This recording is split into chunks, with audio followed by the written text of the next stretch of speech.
Samson gini Delilah. Inira mo Samson ochero gacha, chi uneno la kwele mo ochero donyo bore. Gitir bol jo gacha ni, Samson ubino kany.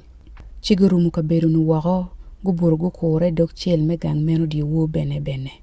Guling wako litiri di wo meno, kun gikwele lok ni, wego wakure ni wo kwa peng kadong wabineke. Ento Samson uburu kunu owe chwindi wo. Chio amari chwindi wo umako dok chiel megango kipage wera rio duju ufurugi wako kipal gwoke. Kiri mechegune kijamine duju utiungi wako utergi wa iwi got ma nyim Kebron. La chenda ko maro daga mo ma inorame chorek ma nye Delilah chiruri pa jo pelechite gubino bod daga guwajo borani. Bit en mot weki nong kama tek kume maduongi tie ye kadok wabiloye ki yo ango wek watue waboye chi wan ke achiel wabi mini lim real aliba chiel kimi achiel. Chi Delilah uchaka wajo bot Samson ni upoye tita kama teko kumi maduongi uchungi ye do kikit mamiero gitue kwere wek giboyi. Samson wajo bora ni kache gitue kitola to maber manyen ne mapeo tuo chi abidoko gor machalo dano mokene dujo. Ruri palu perechiti gukelo tola tom manyen abero mapeo tuo ne chi Delilah utue ki Samson waka. Ono dako nutie ki jo mokana igichika ma itielo mekiyo. Uwajo bot Samson ni, Samson, lupere chiti gubini kumi, ento eno churu tola tom wako duju machalo tol tuor mo guru marach. Kit meno, kama tek kuma chungi yepe umerike nene. Chi Delilah uwajo bot Samson ni, nen mani buola ba, iloka giri lok goba. Upoye tita kit mamiero gitue kwere do. Chi doko uwajo bora ni, kache gitue kitol mapea gitiyu kwere, chi abidoko gor machalo dano mokene duju. Delilah ukwanyo tol manyen utue kwere chi uwache ni, Samson, lupere chiti gubini kumi, kono dano gukane gichika maitielo kakie. Ento Samson uchuru tol wako ki ichie machalo uchi mekwoyo bao. Ka Delilah doko wajo bot Samson ni, fudibola ye owa nyo, kuni loka goba, tieta kit mamiero gitue kwere mono. Chi uwache ni, kache mako dogi ye wia bero, ichue iruake bao maitie ka chue neni. Igoye ki yat mala chwech bon, goye ki uchi ma ruaka weko mok matek, chi abidoko gor machalo dano mokene ni dujo. Kit meno ka do neno, Delilah umako dok ye wia bero, uchwe kunu ruake bon matie ka chwe ne, ugoye ki yat weko moke ye matek. Chwe wajo ni, Samson, lupere chiti gubini kumi, ento yano chwe ki wang neno, uwaro yat, upuru kwede yat chwe bon, ki bon ma ikume magitie ka chwe ne. La chenda ka wajo bora ni, itwero wajo ni ning ni mara, kunope gena ki chwenye dujo.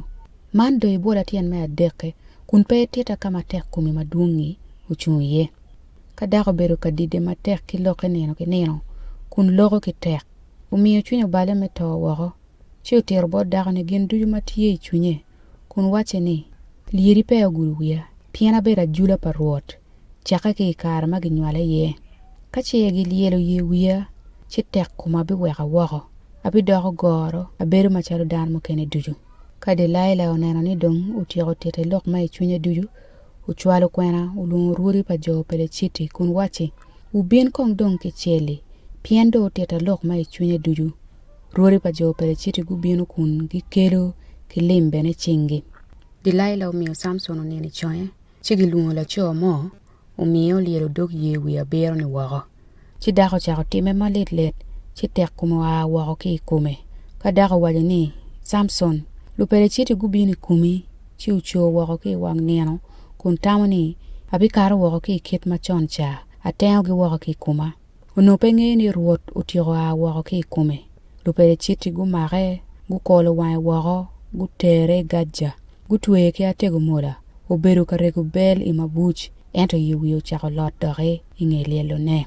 Ikar mo ruri pa lupere chiti guchoke, katiero gitum maduong bod dagon, malubagi ni machwingi yum, pien guberu ka wajo ni, lubanga wado miyo la merokwa, chamchoni chingwa. Kaluak gunene, gupaka lubagi ni kungi wachi, lubanga wado miyo la merokwa chingwa, mala nekpingwa, mautiyo luak jowa mapol. Kachwingi dong yum chiku wachi, giluong Samson wako tok mo gal ki wangwa. Kit meno giluong Samson ki ot mabuch, ci obedo ka tuko nyimgi ci giweko en ochung I kin wi ot aryo. Samson owacho bora wobe mapeye ni, wek konga bong kum wi ma ot ochung iye ni, wek ajeng kumgi. Uno ot opong ki co ki mon ki rudi duju palu Peleciti uno gitie kuno. Mali wi ot bene uno tie co ki mon aliba dek ma gubedo ka neno ka Samson tie ka tuko. Ka dong Samson okok bor ruot kun waje ni, ai ruot luba po pira alegi ba ci mia tek kum doge tien mana cheli. Ai luba alegi weka chul kuwe kum jo Peleciti pi wario ni la wa chel. Ci Samson umaga wi orarie ma idiere ma oro chungi kumgi ni. Utiele ki teke duju ujenge kumgi kun chie mala chuch umaga wi achel ki chie mala cham umaga mokene. Kadong Samson wachi wek do ato ka achel ki jo Peleciti. Ci ukule ki teke duju umiyo oro pore kum ruri ki kum luak magitie yeni. Kit meno jo ma onego gi kar me tone ubedo pol makaro jo ma yam unego gi mafut en kwo. Umegine ki kakane duju gubino gutiyo kume gukedo liel ci guyire kin jora ki Eshtaol iliel pa wone Manoa.